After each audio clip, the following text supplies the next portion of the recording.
The soldiers from Ukraine's 35th Marine Brigade, which modifies commercially available drones and uses them to attack Russian forces who are occupying swaths of Ukraine's east and south. The brigade shared 2 video clips with Reuters showing its drones flying into what they said were Russian trenches before detonating. Drones have been used extensively by both Moscow and Kiev's forces since Russia invaded Ukraine in February last year.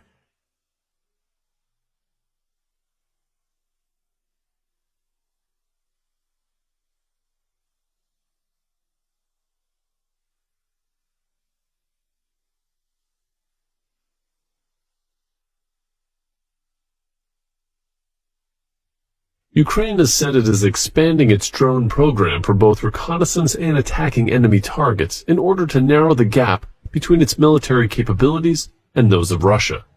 The soldier said that Ukraine has invested hugely in drone technology. It's better to make effective use of a technical resource instead of people. That's why the Ukrainian armed forces are developing very, very quickly in this direction, he said.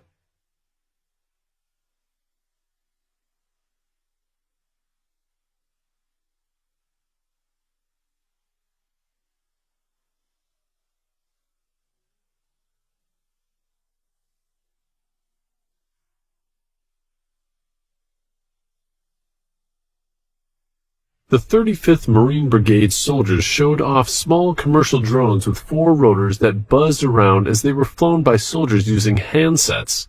Our team has decided to use civilian drones, remake them in order to destroy the enemy.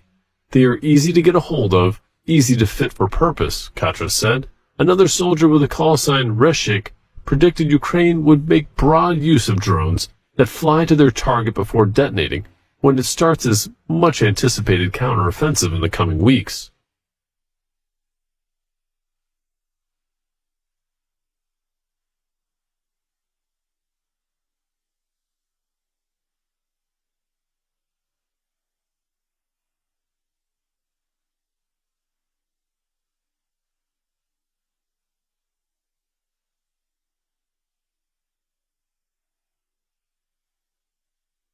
Kamikaze drones will play a huge role in the counteroffensive in attacking trenches where the enemy seeks shelter and in killing the enemy, he said.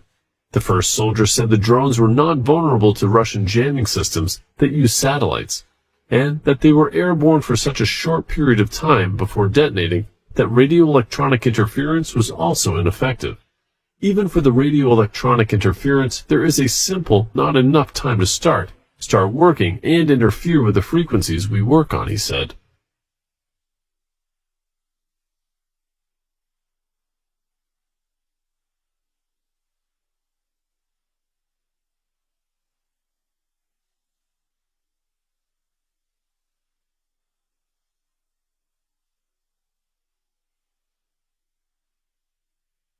Meanwhile, Ukrainian defenders have advanced up to 500 meters along the Bakhmut front.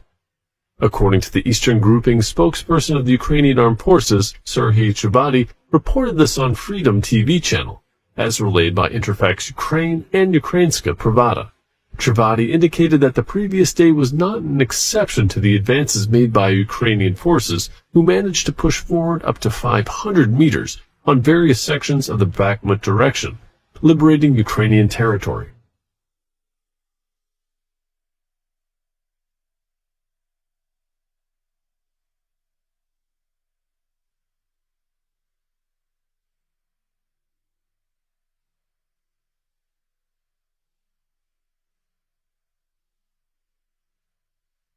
The enemy fired 456 times from various calibers and types of artillery and MLRS at our positions, thus confirming that there can be no ammunition hunger, unfortunately. There were 25 combat encounters on this direction and 12 air raids.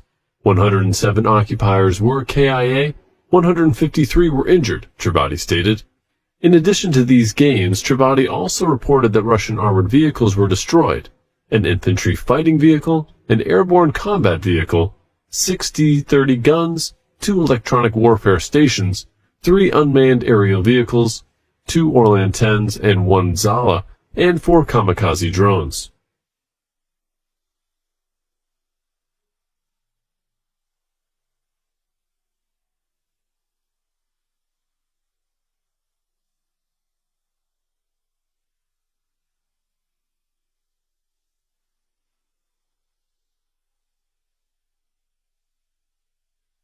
Chervati confirmed the words of the ground forces commander Oleksandr Syrsky about the Wagner PMC crawling into Bakhmut like rats in a mousetrap.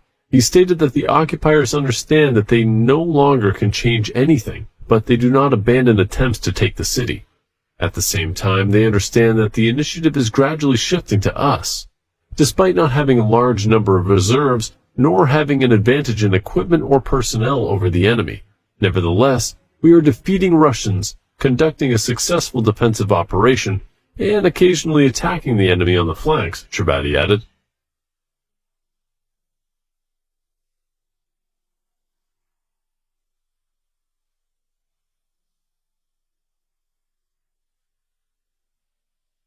Meanwhile, the leaked documents obtained by the Washington Post revealed that Russian officials are struggling to recruit more troops for the ongoing war against Ukraine, without further angering the public.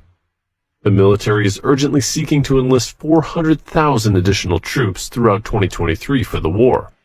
The Russian military started the full-scale invasion in February 2022 with a force of around 150,000, and has since mobilized over 300,000 more troops.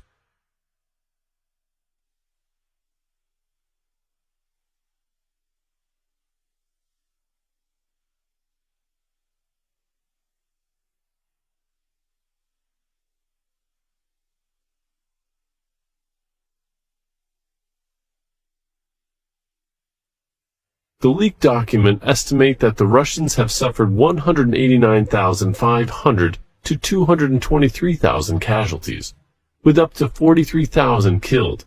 But the Russian government has not publicly disclosed the number of soldiers it has sent to Ukraine or lost there.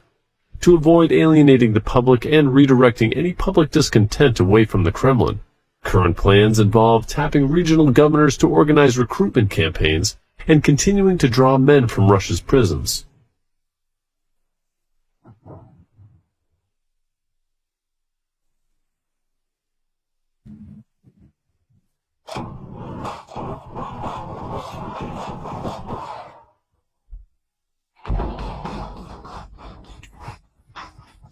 Russia is undertaking a huge decentralized recruitment effort, including regional campaigns launched this month urging men to pursue military careers as contract soldiers, and slick television ads released last week portraying military service as a path to excitement and glory and an escape from humdrum jobs.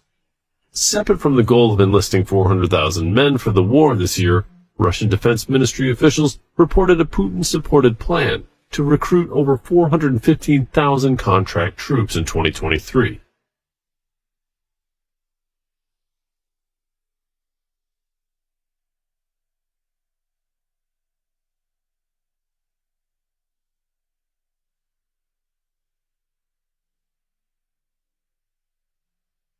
Огонь!